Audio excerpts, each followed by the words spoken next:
I threw a birthday party for my nephew, but my family ignored me to praise my uncle. So, I took the cake and left a note. Their angry calls were pure chaos. So there I was, standing in my kitchen at 6 a.m. on a Saturday, making homemade frosting for my nephew Liam's 6th birthday cake. Not because I had to, but because this kid means the world to me, you know?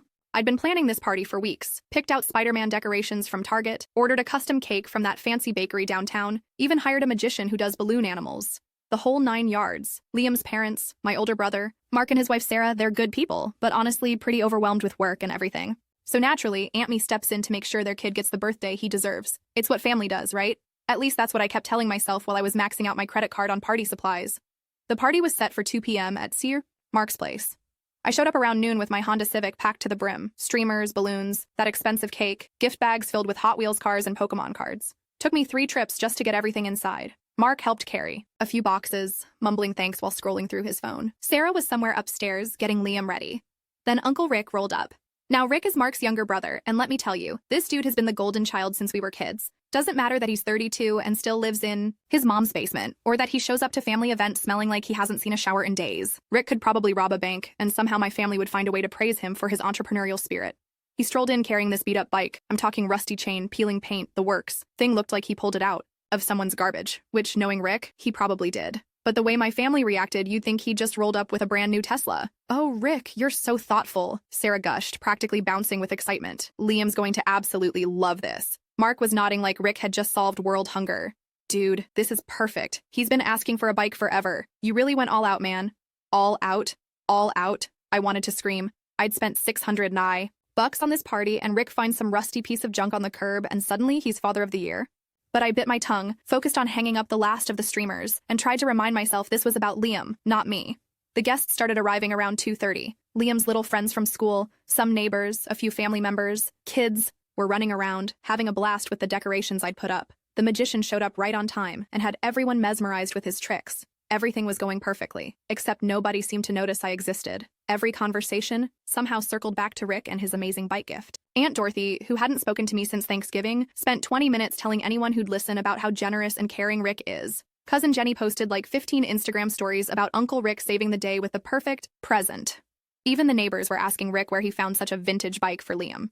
Meanwhile, I'm standing there like a ghost, watching kids enjoy the party I planned, eat the cake I bought, play with the party favors I assembled.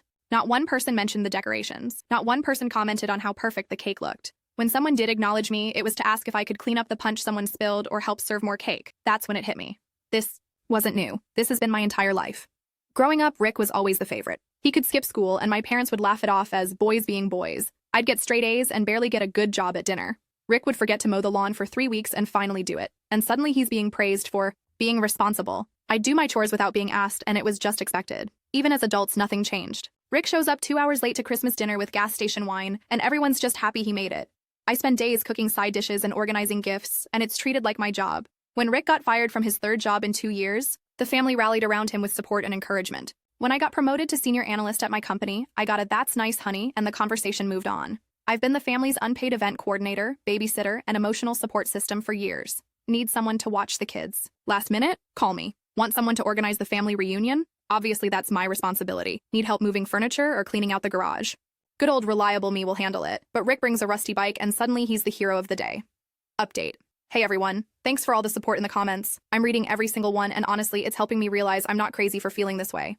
Someone asked if I tried talking to my family about this before, and honestly I have, but it always gets brushed off as me being too sensitive or making everything about myself.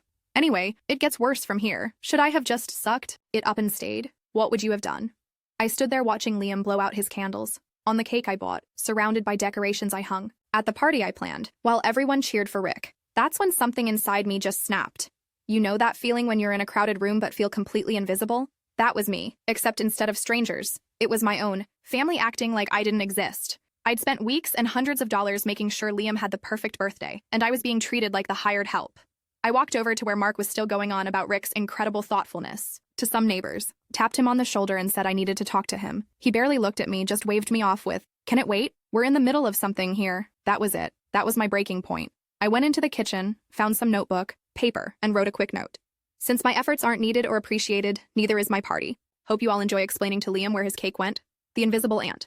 Then I started packing up. And I mean everything. The leftover cake, the decorations, the party favors, even the Spider-Man tablecloths.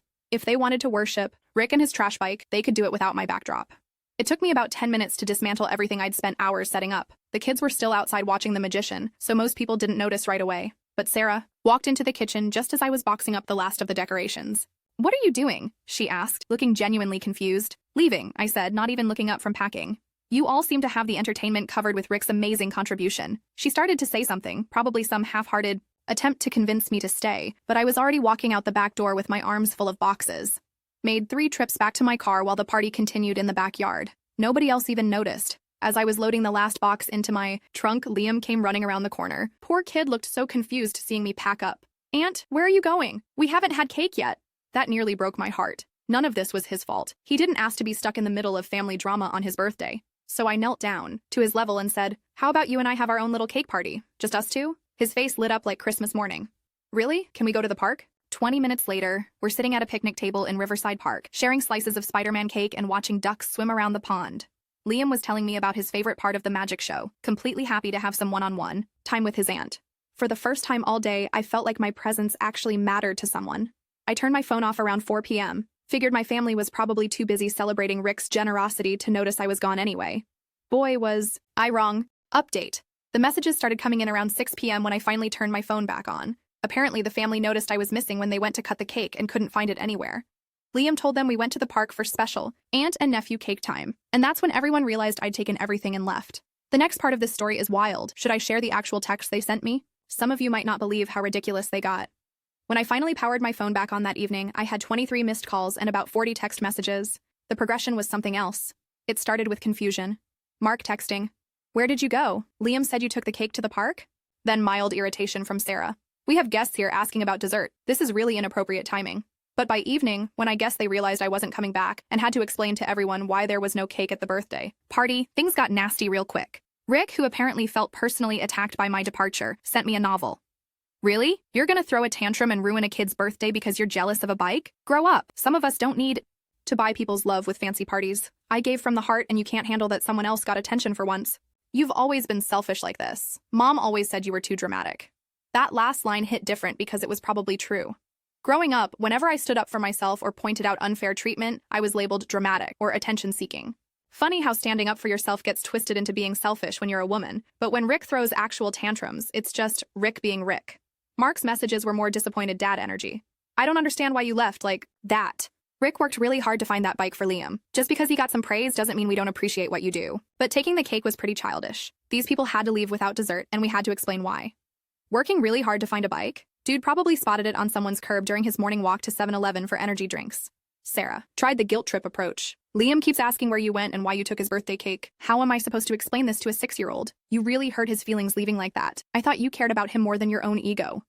That one stung because it completely missed the point. I cared about Liam so much that I spent my savings making sure he had a perfect party, but apparently loving someone means you're supposed to be invisible while doing it. The family group chat was blowing up too. Aunt Dorothy chimed in with her 2 cents. Always thought she was a bit much with all that party planning, attention-seeking behavior if you ask me. Cousin Jenny added, "Rick's gift was so much more meaningful than throwing money around. Some people just don't understand what family is really about." Reading all this while sitting in my apartment, still in my party outfit, I felt this weird mix of hurt, anger, and honestly, relief. Like a weight I didn't even know I was carrying had been lifted off my shoulders. But then I got a text that changed everything. It was from Liam. Sarah must have helped him write it, but knowing that kid, the words were all his. "Aunt, thank you for taking me to the park today. The cake was really good and I liked just me and you. Uncle Rick's bike is okay, but I liked our special time better. Can we do it again sometime? I love you." That's when I realized I wasn't the problem here. A 6-year-old could see and appreciate what I brought to his life, but the adults in my family couldn't. Or wouldn't. I texted back the group chat, not individually because I wanted everyone to see this. I'm not apologizing for anything. I spent weeks and hundreds of dollars organizing a party that none of you acknowledged. Rick brings a rusty bike and gets treated like a hero. I'm done being the family's free event planner and babysitter. Find someone else to organize your gatherings, watch your kids last minute, and handle all the emotional labor you dump on me. I'm out. Then I left the group chat. Blocked Rick's number entirely because honestly, I didn't need his drama in my life anymore. The individual responses were predictable. Mark tried to smooth things over with, "You're overreacting, we do appreciate you. Let's just move past this." Sarah oscillated between guilt-tripping and bargaining. My parents, who I hadn't even heard from during the initial drama, suddenly emerged with family sticks together through disagreements. But you know what was interesting? Not one person actually apologized. Not one person acknowledged that maybe, just maybe, they'd taken me for granted. It was all about me overreacting, me being dramatic, me needing to get over it and come back to my role as the family doormat. Update. It's been 3 weeks since the party incident, and wow, the fallout has been something else. My family is completely falling apart without their unofficial event coordinator, and I'm honestly living my best life. Liam and I have been having regular aunt and nephew adventures that his parents actually appreciate now. Want to hear how this all played out? The ending might surprise you. 3 weeks later, and my life looks completely different. First off, Liam and I have been hanging out every Saturday, just the two of us doing whatever he wants, park visits, McDonald's Happy Meals, trips to the toy store where I let him pick out one thing under $10. Sarah and Mark actually started encouraging these hangouts after they realized how much happier and calmer Liam was after spending time with me. Turns out, when you're not expected to entertain 15 people while managing logistics, you can actually focus on enjoying a kid's company. Who knew? The family dynamics, though, total meltdown. Without me organizing everything, family gatherings just stopped happening. Nobody else wanted to take on the work. Mark and Sarah hosted a barbecue. 2 weeks after the birthday disaster, sent out a group text saying, "Bring a side dish and your own drinks." Half the family didn't show up. The ones who did complained about the lack of organization, and apparently it was such a disaster that Sarah spent the whole next day texting family members apologies. Rick, meanwhile, has been trying to step up as the fun uncle, but it's not going great. He offered to watch Liam for a weekend and returned him early Sunday morning, claiming the kid was too high energy for him.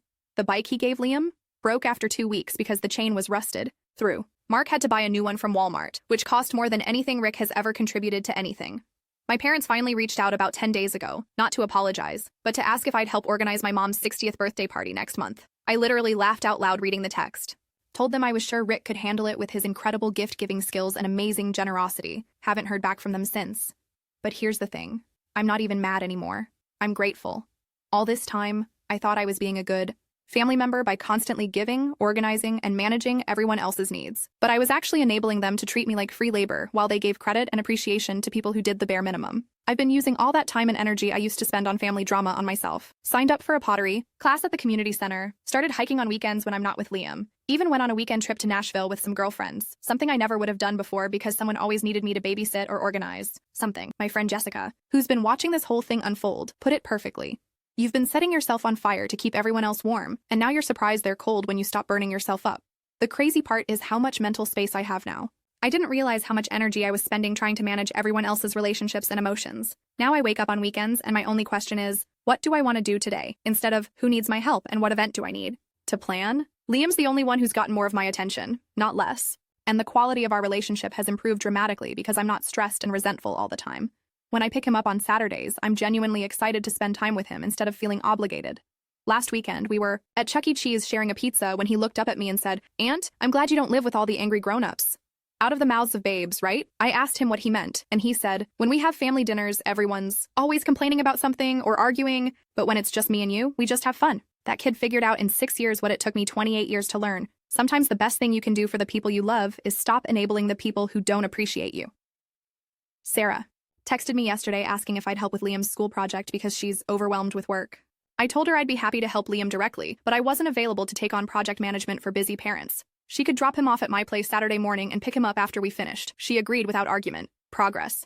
Mark's been different too. More respectful, asking instead of assuming, actually saying thank you when I do spend time with Liam. It's amazing how people's behavior changes when you stop being available for exploitation. Rick? Haven't heard from him since I blocked his number. According to Liam, Uncle Rick doesn't come around much anymore, probably because nobody's there to organize gatherings for him to show up to and take credit for. The extended family has mostly gone quiet. No more group chats full of passive-aggressive commentary. No more last-minute requests to watch someone's kids or bring a dish to someone's event. My phone is peaceful, my weekends are mine, and my bank account isn't constantly drained by other people's celebrations. I'm not saying cutting family off is always the answer, but sometimes you have to stop giving so much of yourself that there's nothing left for you. Sometimes you have to let people experience the consequences of taking you for granted. Best part? I'm planning my own 29th birthday party next month. Small group, close friends only, at that new rooftop bar downtown. No family drama, no managing other people's needs, just celebrating with people who actually appreciate having me in their lives. Liam's invited, obviously. He's already excited about wearing his fancy clothes and trying virgin cocktails. Sarah offered to pay his cover charge as a thank you for all the Saturday adventures. See how appreciation works when you stop accepting being taken for granted? Sometimes the best gift you can give yourself is the boundary of knowing your worth. And sometimes the best gift you can give the people who love you is showing them what life looks like when the people who don't appreciate you are no longer draining your energy. My nephew still gets an aunt who adores him. My family learned what happens when their free labor disappears, and I learned that my worth isn't measured by how much I can do for other people. That rusty bike is probably in someone's garage collecting dust. But the lesson I learned about standing up for myself, that's permanent, and honestly, I've never been happier.